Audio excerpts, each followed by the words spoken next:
आज हम इतिहास के उन पन्नों को पलटेंगे जहां से भारत का भविष्य हमेशा के लिए बदलने वाला था। यह कहानी है तुर्कों की, जो मध्य एशिया के खानाबदोश कबीले थे। शुरू में वे इस्लाम के दुश्मन हुआ करते थे, लेकिन धीरे धीरे वे इस्लाम के सबसे बड़े रक्षक और प्रचारक बन गए। 9वीं और 10वीं शताब्दी में जब बगदाद के अब्बासी खलीफा कमज़ोर पड़ने लगे, तो उन्होंने अपनी सुरक्षा के लिए इन तुर्क लड़ाकों को गुलाम बनाकर सेना में भर्ती करना शुरू कर दिया। ये तुर्क सैनिक बहुत बहादुर और वफादार थे। अपनी काबिलियत के दम पर वे धीरे धीरे सेना में बड़े बड़े पदों पर पहुंच गए और फिर उन्होंने खुद के स्वतंत्र राज्य स्थापित करने शुरू कर दिए। इसी उथल पुथल के दौर में गजनवी वंश का उदय हुआ, जिसने भारतीय उपमहाद्वीप के इतिहास पर एक गहरी छाप छोड़ी। गजनवी वंश की नींव रखने का श्रेय अल्पतगीन नाम के एक तुर्क गुलाम अधिकारी को जाता है। अल्पतगीन ईरान के सामान्य साम्राज्य में एक मामूली सैनिक से तरक्की करते करते सेनापति के पद तक पहुंच गया था। लेकिन जब सामान्य साम्राज्य में राजनीतिक अस्थिरता पैदा हुई, तो अल्पतगीन ने मौके का फायदा उठाया। सन 962 में वह अपने वफादार सैनिकों के साथ अफगानिस्तान के गजनी शहर पहुंचा और वहां अपनी स्वतंत्र सत्ता स्थापित कर ली। अल्पतगीन ने एक छोटे से राज्य की शुरुआत की, लेकिन उसने एक ऐसे वंश की नींव रख दी थी जो आगे चलकर इस्लाम की दुनिया में बहुत ताकतवर बनने वाला था। उसका शासन बहुत लंबा नहीं चला, लेकिन उसने तुर्कों के लिए एक नया रास्ता खोल दिया था। अल्पतगीन के बाद उसके कुछ उत्तराधिकारी गद्दी पर बैठे, लेकिन असली ताकत सुबुक्तगीन के हाथों में आई, जो अल्पतगीन का ही एक गुलाम और बाद में दामाद बना। सुबुक्तगीन एक बहुत ही महत्वाकांक्षी और कुशल शासक था। उसने 977 ईस्वी में गजनी की गद्दी संभाली और अपने राज्य को चारों दिशाओं में फैलाना शुरू कर दिया। सुबुक्तगीन ही वह पहला तुर्क शासक था जिसने भारत की सीमाओं पर दस्तक दी। उसका टकराव उस समय के शक्तिशाली हिंदूशाही राजवंश से हुआ, जिसका राज पंजाब से लेकर काबुल तक फैला हुआ था। सुबुक्तगीन ने हिंदूशाही राजा जयपाल को कई लड़ाइयों में हराया और उनसे लमगान और पेशावर जैसे महत्वपूर्ण इलाके छीन लिए। यहीं से भारत पर तुर्क आक्रमणों का एक लंबा और विनाशकारी सिलसिला शुरू हुआ। सुबुक्तगीन ने अपने शासनकाल में यह साबित कर दिया कि तुर्क सिर्फ लड़ने में ही नहीं, बल्कि शासन करने में भी माहिर हैं। उसने अपने छोटे से राज्य को एक मजबूत सैन्य शक्ति में बदल दिया था। उसने अपने बेटे महमूद को बहुत अच्छी सैनिक शिक्षा दी और उसे छोटी उम्र से ही युद्ध और प्रशासन के कामों में लगा दिया था। सुबुक्तगीन ने अपने बेटे के लिए एक ऐसा मंच तैयार कर दिया था जहां से वह न केवल मध्य एशिया बल्कि भारत पर भी अपने सपनों को पूरा कर सकता था।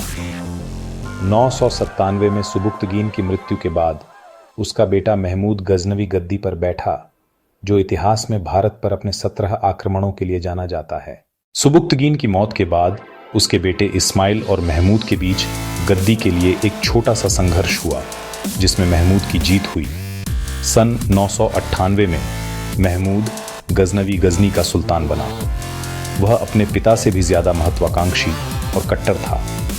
उसका सपना एक विशाल साम्राज्य बनाने का था और इस सपने को पूरा करने के लिए उसकी नजरें भारत की अपार धन संपदा पर टिकी हुई थी। गद्दी पर बैठते ही उसने बगदाद के खलीफा से मान्यता प्राप्त की, जिसके बदले में खलीफा ने उसे यामीन उद्दौला यानी साम्राज्य का दाहिना हाथ और अमीन उल मिल्लत यानी मुसलमानों का रक्षक जैसी बड़ी बड़ी उपाधियां दी। इन उपाधियों ने उसे मुस्लिम दुनिया में एक नायक बना दिया और भारत पर उसके आक्रमणों को एक धार्मिक वैधता प्रदान की। महमूद के रास्ते में सबसे बड़ी चट्टान हिंदूशाही राजवंश था, जिसके वीर राजा जयपाल अभी भी अपनी हार का बदला लेने के लिए तैयार थे। महमूद जानता था कि भारत में आगे बढ़ने के लिए हिंदूशाही को हराना बहुत ज़रूरी है। सन 1001 में उसने एक विशाल सेना के साथ भारत पर पहला बड़ा हमला किया और पेशावर के पास राजा जयपाल को एक भयानक युद्ध में हरा दिया। इस हार से राजा जयपाल इतने अपमानित हुए कि उन्होंने खुद को चिता में जलाकर अपनी जान दे दी। यह सिर्फ एक राजा की हार नहीं थी, बल्कि यह भारत के प्रवेश द्वार पर तुर्कों की एक निर्णायक जीत थी, जिसने महमूद के लिए आगे के रास्ते खोल दिए। जयपाल के बाद उनके बेटे आनंदपाल ने हिंदू-शाही वंश की बागडोर संभाली। आनंदपाल एक बहुत ही बहादुर और समझदार राजा थे। उन्होंने महमूद को रोकने के लिए उत्तर भारत के कई राजपूत राजाओं का एक संघ बनाया। सन 1008-9 में महमूद और आनंदपाल की संयुक्त सेनाओं के बीच वैहिंद का युद्ध हुआ, जिसे छाछ का युद्ध भी कहते हैं। शुरुआत में भारतीय सेनाएं जीत रही थीं, लेकिन अचानक आनंदपाल का हाथी डरकर युद्ध के मैदान से भाग गया। सेना ने सोचा कि उनका राजा भाग गया है और इसी भगदड़ में वे यह जीती हुई लड़ाई हार गए। यह हार हिंदू-शाही वंश के लिए एक ताबूत की कील साबित हुई और इसके बाद वे कभी भी अपनी पुरानी ताकत हासिल नहीं कर पाए। आनंदपाल की मृत्यु के बाद उनके बेटे त्रिलोचनपाल और फिर भीमपाल ने कुछ समय तक संघर्ष जारी रखा, लेकिन वे महमूद की ताकत के सामने टिक नहीं सके। एक एक करके महमूद ने उनके सभी किलों और प्रदेशों पर कब्जा कर लिया। 1026 तक शक्तिशाली हिंदू-शाही राजवंश का पूरी तरह से अंत हो गया। इस राजवंश ने लगभग 40 वर्षों तक इस्लामी आक्रमणकारियों को भारत की सीमाओं पर रोके रखा था, लेकिन उनके पतन के बाद पंजाब और उत्तर पश्चिमी भारत का पूरा क्षेत्र महमूद के सीधे नियंत्रण में आ गया। अब महमूद के लिए भारत के अमीर मंदिरों और शहरों को लूटना और भी आसान हो गया था, क्योंकि उसे रोकने वाली कोई बड़ी शक्ति बची ही नहीं थी। हिंदू-शाही राजवंश को रास्ते से हटाने के बाद महमूद गजनवी ने सन 1000 से 1027 के बीच भारत पर कुल 17 बार आक्रमण किए। इन आक्रमणों के दो मुख्य उद्देश्य थे। पहला और सबसे प्रमुख उद्देश्य था भारत के मंदिरों और राजधानियों में जमा अपार धन दौलत को लूटना, ताकि वह अपनी विशाल सेना का खर्च उठा सके और अपने शहर गजनी को दुनिया का सबसे खूबसूरत शहर बना सके। उसका दूसरा उद्देश्य इस्लाम का प्रचार करना और बुतशिकन यानी मूर्ति तोड़ने वाले के रूप में प्रसिद्धि पाना था। वह हर हमले के बाद मंदिरों को तोड़ता, मूर्तियों को खंडित करता और बड़ी संख्या में लोगों का धर्म परिवर्तन करवाता या उन्हें मार डालता था।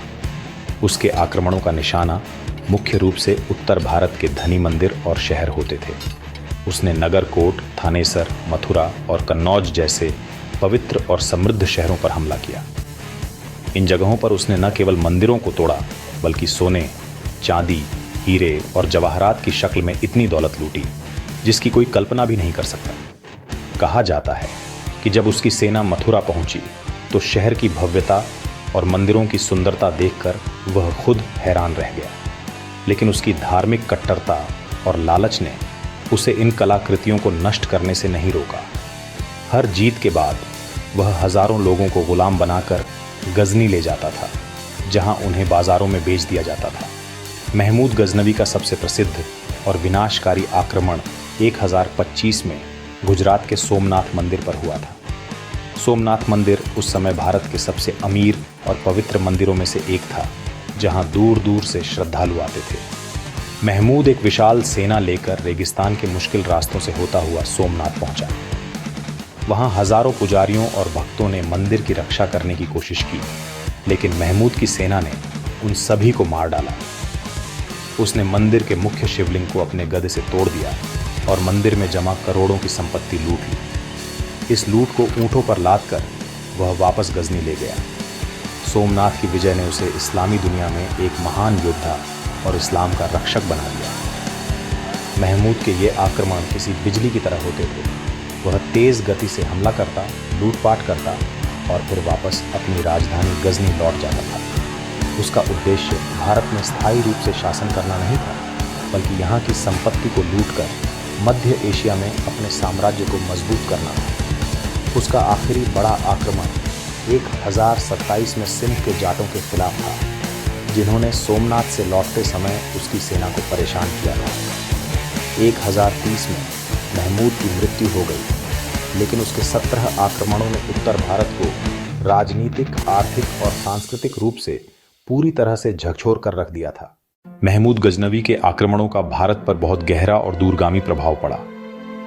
राजनीतिक रूप से इन हमलों ने उत्तर भारत की कमर तोड़ दी। हिंदूशाही जैसे शक्तिशाली राजवंश का अंत हो गया। और राजपूत राजाओं की आपसी फूट और कमजोरी उजागर हो गई।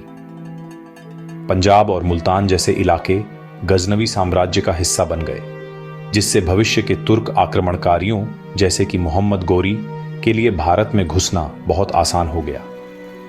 इन आक्रमणों ने यह दिखा दिया कि भारतीय राजा एकजुट होकर किसी बाहरी शक्ति का मुकाबला नहीं कर सकते, और इसी कमजोरी ने आगे चलकर भारत में तुर्क शासन की स्थापना का मार्ग प्रशस्त किया।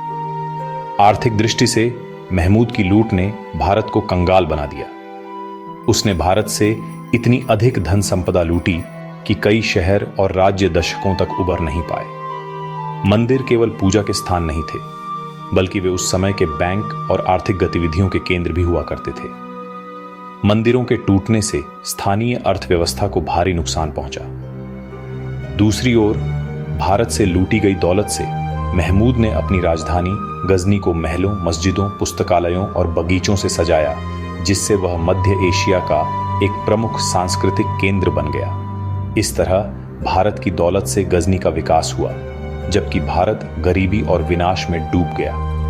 सांस्कृतिक रूप से भी इन आक्रमणों का प्रभाव विनाशकारी था। महमूद ने न केवल मंदिर तोड़े, बल्कि उसने कला, स्थापत्य और ज्ञान के अनगिनत केंद्रों को भी नष्ट कर दिया। मथुरा, कन्नौज और सोमनाथ जैसे शहरों में मौजूद सदियों पुरानी कलाकृतियां और मूर्तियां हमेशा के लिए खत्म हो गईं। हालांकि इन आक्रमणों का एक अप्रत्याशित परिणाम भी हुआ।